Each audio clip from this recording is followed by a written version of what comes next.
Hi friend, তোমরা সবাই কেমন আছো? আশা রাখছি ভালো আছো। শম্পা আরফে ব্লগে তোমাদের স্বাগতম। আজকে একটা নতুন ভিডিও নিয়ে চলে এসেছি। আজকে ভিডিওতে থাকছে বাচ্চার 1 বছর পূর্ণ হবার পরবর্তী সময় কিছু সতর্কতা অবলম্বন করতে হয়। তো কি কি সতর্কতা অবলম্বন করা উচিত সেটা তোমাদের সঙ্গে আলোচনা করব। আশা করি তোমাদের ভালো লাগবে। তো ভালো লাগলে প্লিজ লাইক কমেন্ট শেয়ার করতে ভুলো না, আর নতুন হলে সাবস্ক্রাইব করো। তো চলো শুরু করা যাক ভিডিওটি। 1 বছরের পরবর্তী সময়ে প্রায় সব বাবা মায়েরাই কিন্তু তাদের বাচ্চাদের হাতে ফল দিয়ে থাকে, অর্থাৎ বীজযুক্ত ফল দিয়ে থাকে। এটা কিন্তু তারা ফল ভেবে বীজ সমেত খেয়ে নিতে পারে। এটা কিন্তু ভুল, কারণ বাচ্চারা কিন্তু বাড়তি খাবারের চাহিদা থাকলেও 1 বছরের পরবর্তী সময় কিন্তু তারা বড় ফল খাওয়ার উপযুক্ত নয়।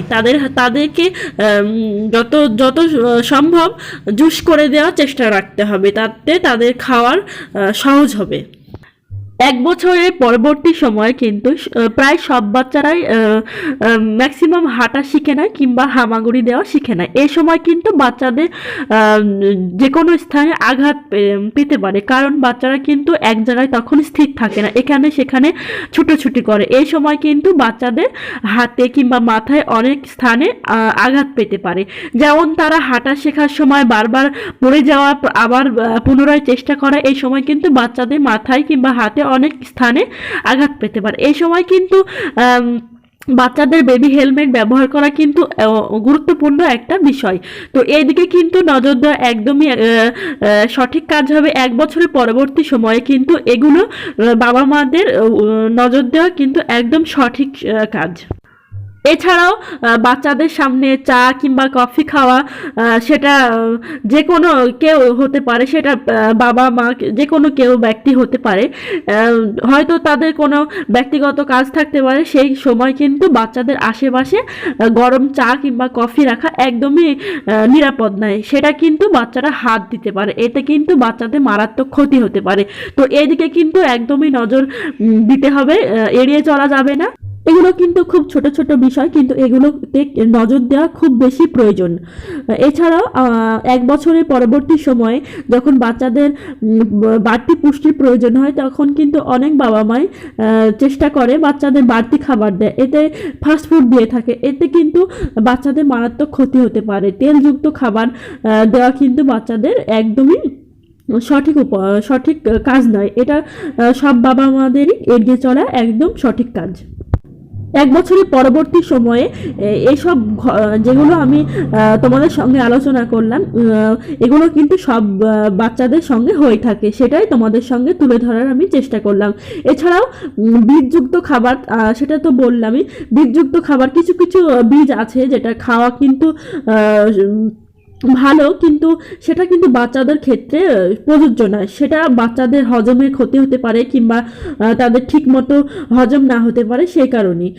তাছাড়াও কোনো সময় বাথরুমের দরজা কিন্তু লক থাকে না, তো সেই সময় কিন্তু ছুটোছুটি করতে নিমেষেই ছোট বাচ্চা অর্থাৎ সদ্য হাঁটতে শেখা বাচ্চা কিন্তু নিমেষেই বাথরুমে ঢুকে যেতে পারে। এই সময় কিন্তু মারাত্মক ক্ষতি হয়ে যেতে পারে।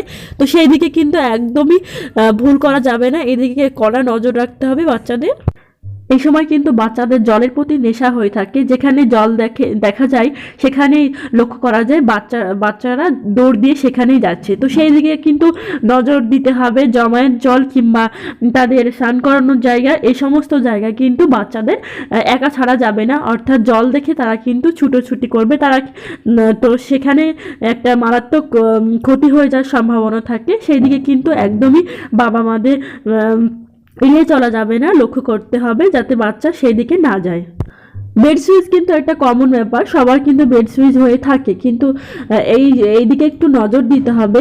বেড সুইচ থাকার সময় কিন্তু বেড সুইচ যাদের থাকে তাদেরকে কিন্তু এই বিষয়ে লক্ষ্য রাখতে হবে। তারা কিন্তু বেড থেকে খুব সহজেই ওরা কিন্তু বোর্ডকে মানে নিজের হাতে পায়, সেই সময় কিন্তু লক্ষ্য রাখতে হবে তারা আঙুল যাতে না দেয়, অর্থাৎ সেখানে প্লাগ পিন ব্যবহার করতে হবে খুব সহজেই, যাতে ওরা আঙুল না দেয় বোর্ডে।